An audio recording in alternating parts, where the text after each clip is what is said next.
Halo teman-teman, gimana nih rasanya perkuliahan mendekati UAS? Tugasnya pada banyak ya?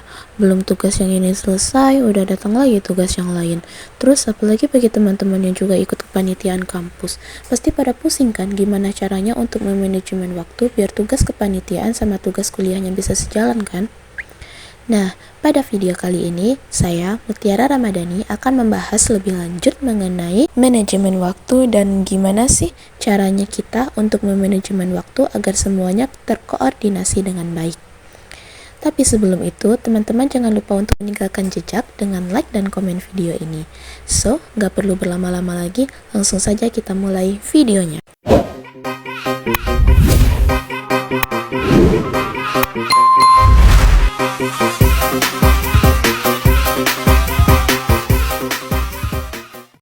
Untuk permulaan, saya akan membahas terlebih dahulu tentang manajemen waktu. Manajemen waktu adalah kemampuan untuk mengatur dan menggunakan waktu secara efektif untuk mencapai tujuan. Manajemen waktu yang baik dapat membantu kita untuk meningkatkan produktivitas, mengurangi stres, dapat mencapai keseimbangan antara pekerjaan dan kehidupan pribadi, menyelesaikan tugas dengan lebih cepat dan lebih baik, serta memiliki waktu luang yang cukup. Sedangkan, manajemen waktu yang buruk dapat menyebabkan kita menjadi sering menunda pekerjaan, kurangnya tidur, letih, tidak tepat waktu, terburu-buru, dan disorganisasi. Nah, untuk menghindari kebiasaan buruk yang sudah disebutkan tadi, kita perlu strategi untuk melakukan manajemen waktu. Di antaranya, membuat rencana dan prioritas, membuat jadwal, mengelola distraksi, delegasi tugas, mengevaluasi perkembangan pencapaian target, istirahat dan rekreasi, serta kita harus mengenali kebiasaan buruk.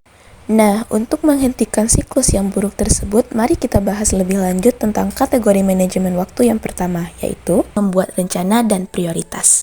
Sebelum membahas lebih lanjut tentang bagaimana cara membuat rencana dan skala prioritas, kita perlu mengetahui terlebih dahulu apa sih skala prioritas itu. Skala prioritas merupakan suatu metode pengurutan aktivitas atau tugas berdasarkan tingkat kepentingan dan urgensinya, di mana konsep ini membantu kita untuk menentukan hal-hal yang perlu dilakukan dan mana yang dapat ditunda terlebih dahulu. Dengan menerapkan skala prioritas ini, kita dapat mengalokasikan waktu, energi, dan sumber daya dengan lebih efisien. Dalam manajemen waktu, skala prioritas merupakan alat yang sangat berharga karena dapat memungkinkan kita untuk fokus pada tugas-tugas yang mana memiliki dampak yang besar pada kita. Sehingga setelah kita mengalokasikan skala prioritas, kita jadi dapat menghindari perasaan kewalahan karena banyaknya tugas yang harus diselesaikan. Skala prioritas juga bukan hanya tentang mengurutkan tugas, tetapi juga melibatkan analisis mendalam tentang nilai dan dampak dari tiap-tiap aktivitas yang kita lakukan. Ada beberapa pertanyaan kunci yang bisa dipertimbangkan saat kita menyusun skala prioritas. Di antaranya, pertanyaan pertama, seberapa pentingkah tugas ini untuk mencapai tujuan jangka panjang saya?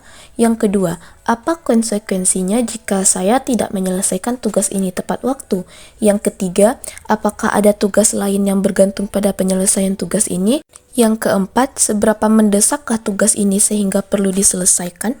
Setelah kita menjawab pertanyaan-pertanyaan tersebut, kita jadi dapat membuat keputusan tentang bagaimana kita mengalokasikan waktu dan energi kita, sehingga dapat membantu kita untuk tidak terjebak dalam aktivitas yang mana kitanya tampak sibuk tapi sebenarnya kita tidak produktif. Setelah kita mengetahui apa saja skala prioritas itu, selanjutnya kita akan membahas cara membuat skala prioritas yang efektif.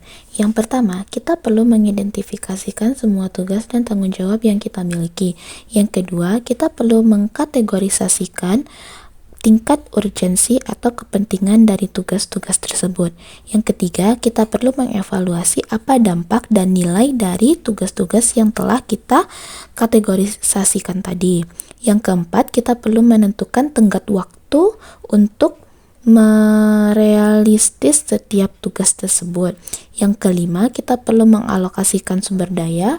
Yang keenam, kita perlu menggunakan sistem penilaian dengan cara beri nilai antara 1 sampai 10 untuk kepentingan dan urgensi, kemudian jumlahkan skornya untuk menentukan prioritasnya. Yang ketujuh, kita perlu fleksibilitas dan penyesuaian. Karena untuk menyesuaikan skala prioritas, kita perlu mengubah situasi dan informasi baru. Yang kedelapan, kita perlu fokus pada 3 prioritas utama. Yang kesembilan, kita perlu mendelegasikan atau mengeliminasi mana tugas yang kurang penting atau yang tidak sesuai dengan keahlian kita. Yang kesepuluh, kita perlu memperbarui dan mengevaluasi secara berkala agar skala prioritas tersebut tetap relevan dan efektif. So, mungkin sampai sini saja kali ya video pembahasan saya mengenai manajemen waktu. Saya harapkan teman-teman semua dapat mengerti. Saya tutup. Assalamualaikum warahmatullahi wabarakatuh. Bye-bye.